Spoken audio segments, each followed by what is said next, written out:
الحمد لله رب العالمين والصلاة والسلام على محمد وآله وأصحابه وأهل بيته أجمعين وبعد. محترم سامعین کرام، بھائیوں، بزرگوں، نوجوان احباب، اللہ رب العالمین کا جس قدر شکر ادا کیا جائے، جتنی اس کی بڑائی بزرگی بیان کی جائے، جتنا بھی اس کے احسانات کا ذکر کیا جائے، اس کی نعمتوں کا ذکر کیا جائے، کم ہے. اسی پروردگار عالم کی توفیق و عنایت سے یہ ماہ مبارک، یہ رحمت و غفران کا مہینہ، یہ برکتوں والی گھڑیاں ہمیں نصیب ہوئی. اب یہ ماہ مبارک اپنے آخری پاودان کو پہنچ رہا ہے. یہ رحمت و غفران کی گھڑیاں اب ہم کو الوداع کہنے والی ہیں. یہ مہینہ اپنی تمام برکتوں کے ساتھ ہم سے جدا ہونے والا ہے. چند دن کیا کہیں کہ چند گھڑیاں.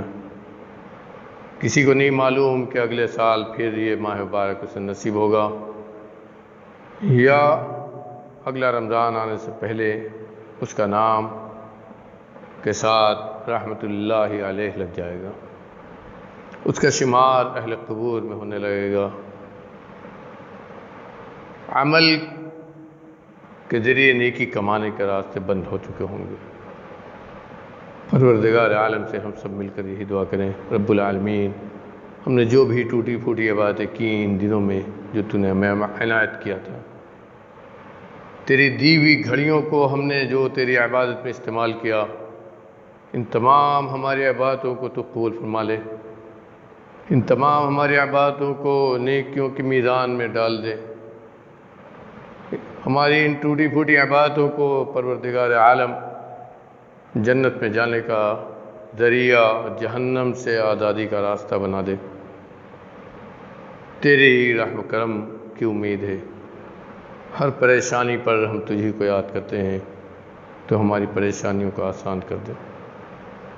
میرے بھائیوں، رمضان کا مہینہ اور اپنے اختتام پر ہے، اور جب رمضان کی عبادتیں جو بلا شبہ ہم اللہ رب العالمین کی توفیق و عنایت ہی سے کرتے ہیں، ذالک ھدی اللہ یہدی بہ من یشاء من عبادہ،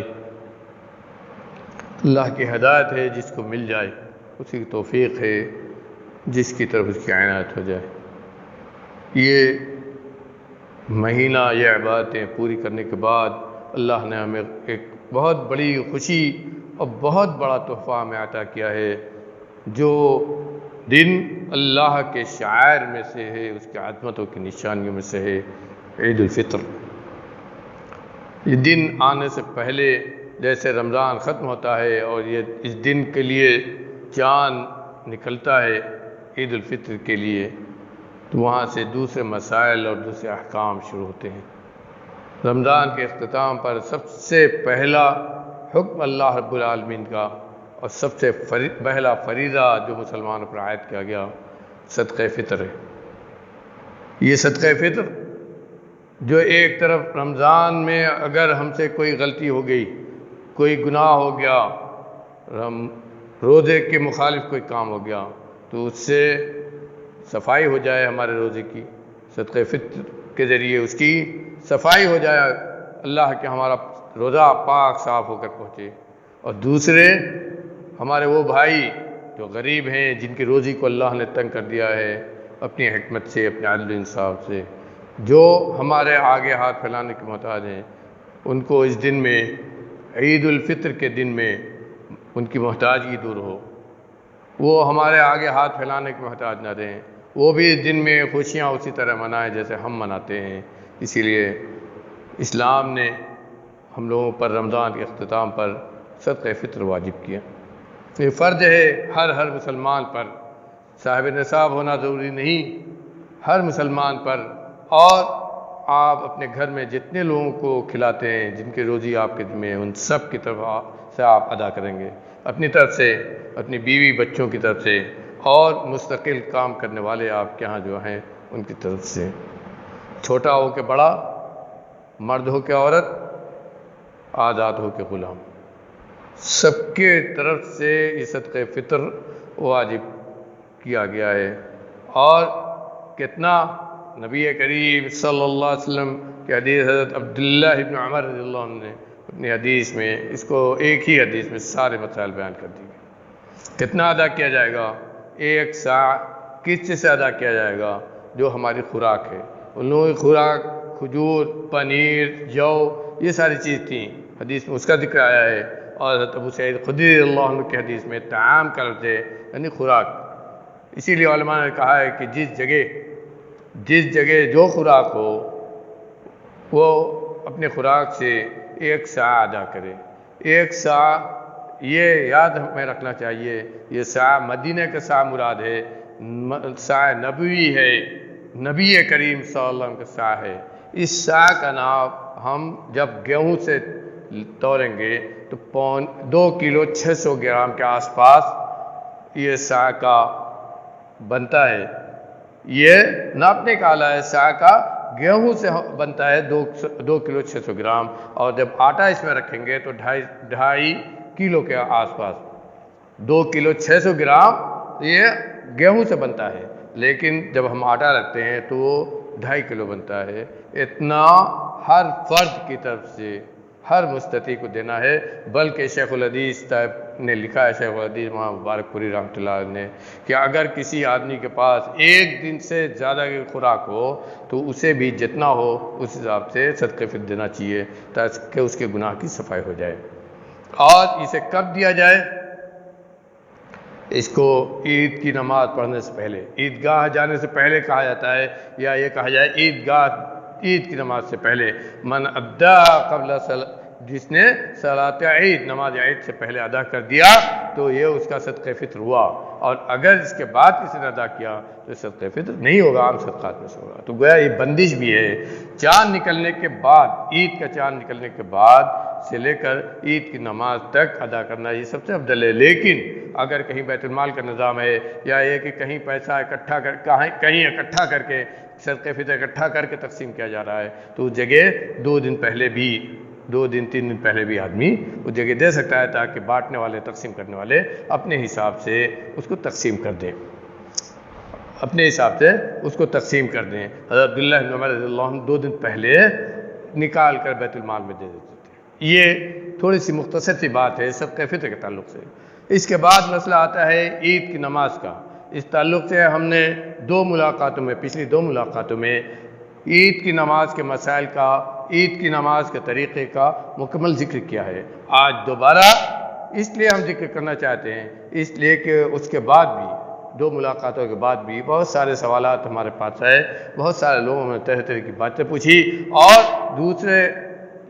سارے لوگوں کے جو باتیں آئیں، جو مسائل سامنے آئے اور جو باتیں بیان کی گئی، ان کے ذریعے بھی بہت سے شبہات پیدا ہوئے۔ اس لیے میں چاہتا ہوں کہ عید کے مسائل کے تعلق سے بھی، عید کی نماز کے مسائل کے تعلق سے بھی چند باتیں میں بیان کروں۔ عید کی نماز صبح کے وقت پڑھی جاتی ہے۔ عید کی نماز بھی فرض نماز ہے، ہمیں جان لینا چاہیے کہ جس طرح 5 وقت کی نماز جماعت کے ساتھ ادا کرنا فرض کی گئی ہے، اسی طرح عید کی نماز بھی جماعت کے ساتھ عیدگاہ میں ادا کرنا فرض ہے، اور تمام مسلمانوں پر یکساں طور پر، مرد عورت سب پر، جتنے مکلف ہیں سب پر فرض اور واجب ہے، اور اس کو عیدگاہ میں ادا کیا جائے۔ یہ عید کی نماز کے تعلق سے ہے۔ اس میں کچھ علماء کے الگ الگ اقوال ہیں، لیکن راجح یہی ہے کہ عید کی نماز فرض ہے، اسی طرح واجب ہے، اسی طرح جیسے 5 وقت کی نمازیں ہیں۔ بلکہ نبی کریم صلی اللہ علیہ وسلم کی تاکید سے تو اور زیادہ تاکید معلوم ہوتی ہے کہ آپ نے ان عورتوں کو بھی کہا جن کے پاس پردہ نہیں ہے، جو شرعی عذر کی وجہ سے نماز نہیں پڑھ سکتی ہیں، ان کو بھی کہا کہ وہ عیدگاہ جائیں۔ اس سے معلوم ہوتا ہے کہ اس کی فرضیت عین ہے، فرضیت بہت ضروری ہے، اور ہر مسلمان کو ادا کرنا ہے۔ لیکن سوال آج کے اس ماحول میں، جب کورونا وائرس کی وجہ سے ہم لوگ گھروں میں قید ہیں، مسجدیں بند ہیں، 5 وقت نمازیں ہم گھروں میں جماعت سے ادا کر رہے ہیں، اور جتنے لوگ بھی گھر میں ہیں وہ ایک ساتھ 2 آدمی ہیں، 2 آدمی، 5 آدمی جماعت سے نماز پڑھ رہے ہیں، تو عید کی نماز جو اجتماعی نماز ہے اور جسے جماعت کے ساتھ ادا کرنا ہے تو اسے کیسے پڑھا جائے، گھر میں کیسے پڑھیں؟ یہی سب سے بڑا سوال ہے آج، اور اس کا جواب ہم پہلے دے بھی چکے ہیں۔ آج اس بات کی وضاحت ہم کر دینا چاہتے ہیں کہ پہلی بات تو یہ جانیں کہ عید کی نماز نبی کریم صلی اللہ علیہ وسلم صبح اول وقت میں ادا کرتے تھے، اور جس طرح دوسری نمازیں اول وقت میں ادا کرنا بہتر ہے، افضل ہے، اسی طرح عید کی نماز بھی۔ اس لیے آج کے اوقات کے حساب سے اور حدیث کی روشنی میں ہم نے بتلایا کہ 6 بجے سے لے کے 7 بجے کے درمیان یہ نماز، عید کی نماز ہم اپنے گھروں میں جب پڑھیں تو اس کو ادا کر لیں جماعت کے ساتھ۔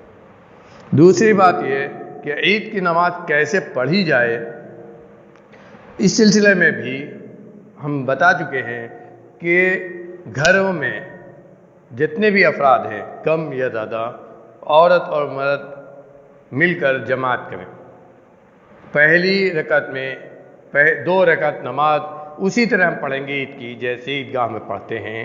پہلی رکعت میں تکبیر تحریمہ کے بعد دعا ثنا، پھر 7 تکبیریں جسے تکبیر زوائد کہتے ہیں وہ کہی جائے گی، اللہ اکبر 7 بار۔ اس کے بعد سورہ فاتحہ پڑھیں گے، اس کے بعد سبح اسم ربک الاعلی پڑھیں گے۔ اگر کسی کو یہ سورہ یاد نہ ہو تو جو بھی سورہ یاد ہو وہ پڑھ سکتا ہے۔ پہلی رکعت پڑھنے کے بعد، پوری کرنے کے بعد جب کھڑے ہوں گے تو پھر قرأت شروع کرنے سے پہلے 5 تکبیریں، اللہ اکبر 5 تکبیریں کہیں گے۔ اس کے بعد سورہ فاتحہ پڑھیں گے، اور اس کے بعد هل اتاک حدیث الغاشیہ پڑھیں گے۔ اگر وہ کسی کو یاد نہ ہو تو جو سورہ یاد ہو وہ پڑھ لے۔ اس طرح آپ کی 2 رکعت آپ کو پوری کرنی ہے، اور اس طرح آپ کی عید کی نماز مکمل ہو جائے گی۔ آپ کی عید کی نماز جماعت کے ساتھ یہ مکمل ہو جائے گی۔ ایک سوال جو بار بار آ رہا ہے اور جس کو سب دیکھ رہے ہیں وہ ہے خطبے کا، کہ آیا جس طرح عید کی نماز میں عید کی 2 رکعت پڑھنے کے بعد امام خطبہ دیتا ہے، اسی طرح اس میں بھی خطبہ ہوگا گھروں میں جب ہم پڑھیں گے؟ گھر کے اندر جب ہم عید کی 2 رکعت پڑھیں گے تو کیا اس میں بھی خطبہ دینا ہوگا یا خطبہ دینا نہیں ہوگا؟ ہم نے اپنے بیان میں اس کے پہلے اس کی وضاحت کر دی ہے کہ گھروں میں خطبے کی مشروعیت نہیں ہے، خطبے کی ضرورت نہیں ہے، خطبہ نہیں دیا جائے گا۔ 2 رکعت نماز پڑھ لیں، اسی سے انشاءاللہ آپ کی عید کی نماز مکمل ہو جائے گی۔ اور دلائل کی روشنی میں پورے اطمینان کے ساتھ میں کہہ رہا ہوں کہ گھروں میں جو نمازیں پڑھی جائیں گی 2 رکعت، اس کے بعد خطبہ نہیں دینا ہے۔ اس کے لیے میرے احباب، میری آپ تمام حضرات سے گزارش ہے کہ خطبے کے لیے پریشان نہ ہو، نہ اس کے لیے کسی کو اپنے گھر بلائیں، اور نہ ہی اس کا کوئی انتظام کرنے کی ضرورت ہے۔ صرف 2 رکعت عید کی نماز پڑھ کر آپ کی عید کی نماز انشاءاللہ مکمل ہو جائے گی۔ اس مسئلے میں چاہے اختلاف ہو، لیکن معتدبے بہت بڑی تعداد، بلکہ میں کہوں تو غلط نہیں، جمہور، آج کے علماء میں بھی جمہور اور پچھلے علماء میں بھی جمہور اہل علم اسی کے قائل تھے کہ گھروں میں جمعہ نہیں ہو، گھروں میں جب نماز ہوگی تو صرف 2 رکعت ہوگی، خطبہ نہیں ہوگا۔ اور اس کی علت میں جہاں تک سمجھتا ہوں، ہم اگر اپنی عبادتوں کو، ان عبادتوں کو دیکھیں جن کے ساتھ خطبہ لگا ہوا ہے، تو وہ تمام نمازیں اجتماعی نمازیں، وہ تمام نمازیں جن کے ساتھ خطبہ لگا ہوا ہے، جن کے بعد خطبہ دیا جاتا ہے، جن کے ساتھ خطبہ دیا جاتا ہے، وہ تمام اجتماعی نمازیں ہیں، اور عام طور پر سے بڑے اجتماعات بھی ہیں۔ مثلا کم سے کم لیجئے جمعہ ہے، یہ جمعہ بھی اجتماع ہی ہے، اسی لیے اس کو جمعہ کہتے ہیں۔ مسلمان اس میں اکٹھا ہوتے ہیں، اور ہفتے بھر کا معاملہ ہوتا ہے، اجتماع کی وجہ سے اس دن خطبہ اور پھر 2 رکعت نماز کر دی گئی۔ اسی طرح عید کی نماز لیجئے، اس سے بڑا اجتماع ہوتا ہے، اس اجتماع کے موقع پر خطبہ مشروع کیا گیا۔ اسی طرح آپ استسقاء کی نماز لیجئے، اس موقع پر بھی نماز کے ساتھ خطبے کو جوڑا گیا۔ اسی طرح حج کے موقع پر بھی ہے۔ تو جو بڑے اجتماعات ہوتے ہیں اور جہاں مسلمان اکٹھا ہوتے ہیں اور وہاں جو نماز مشروع کی گئی اس کے ساتھ خطبہ لگایا گیا۔ گھروں میں جب ہم قید ہیں، گھروں میں ہم اپنی اپنی چھوٹی چھوٹی جماعتوں سے، کہیں ہو سکتا ہے 3 ہی آدمی ہوں، کہیں ہو سکتا ہے 5 ہوں، کہیں 10 بھی ہو سکتے ہیں، تو جو چھوٹی چھوٹی ہم جماعتیں کر رہے ہیں اس میں خطبے کا کوئی معنی نہیں ہے، اور حدیث سے بھی دلیل سے بھی ایسا کہیں ثابت نہیں ہو رہا ہے۔ اسی لیے عام طور پر علماء یہ کہتے ہیں کہ اس موقع پر خطبہ نہیں ہے، اور اس مسئلے میں بہت زیادہ ہم کو بحث کرنے کی ضرورت نہیں ہے۔ اللہ تعالیٰ ہماری عید کی نماز کو قبول کرے۔ اس میں اگر کوئی کمی ہو، کہیں کوئی کمی ہو، رب العالمین وہ ہماری بخشش کرے۔ اسی کا حکم ہے کہ اگر اجتہاد کرنے والے سے بھی کہیں غلطی ہوتی ہے تو اس کو ایک ثواب اپنے اجتہاد کا ضرور ملتا ہے، اور اگر وہ صحیح رہا تو اس کو دوہرا ثواب ملتا ہے، ایک اجتہاد کرنے کا اور ایک صحیح حکم بتانے کا، صحیح مسئلہ بتانے کا۔ تو اللہ رب العالمین اس موقع پر اگر ہم سے کہیں غلطیاں ہوتی ہیں تو ان کو معاف فرمائے، اور ہماری عبادتوں کو قبول فرمائے، ہماری عبادتوں کو قبول فرمائے، ہماری عبادتوں کو مکمل فرمائے، ہماری عبادتوں کو ہمارے نیک اعمال میں ڈال دے۔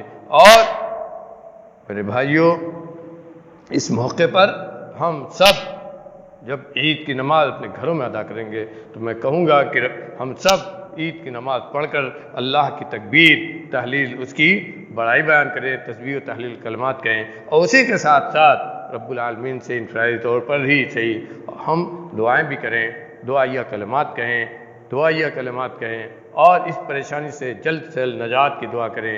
اور جو نیکیاں ہم نے کی ہیں، جو نیکیاں رمضان کے مہینے میں ہم نے کی ہیں، رب العالمین سے ان نیکیوں، اپنے ان نیک اعمال کے وسیلے سے مانگے کہ پروردگار عالم ان پریشانیوں کو، جن پریشانیوں میں ہم دن گزار رہے ہیں، ان پریشانیوں کو ہم سے چھاٹ دے، ان پریشانیوں کو آسانی میں بدل دے، اپنی رحمت کا نزول فرما دے، ہمارے دلوں کو آپس میں ملا دے، ہم سب کو ایک کر دے، نیک کر دے، مسائل اور حق کو سمجھنے کی توفیق عطا فرما دے۔ رب العالمین تو حق کو سمجھنے، حق پر عمل کرنے، حق کی اتباع کرنے اور حق کے ساتھ چلنے کی ہمیں توفیق عطا فرما دے۔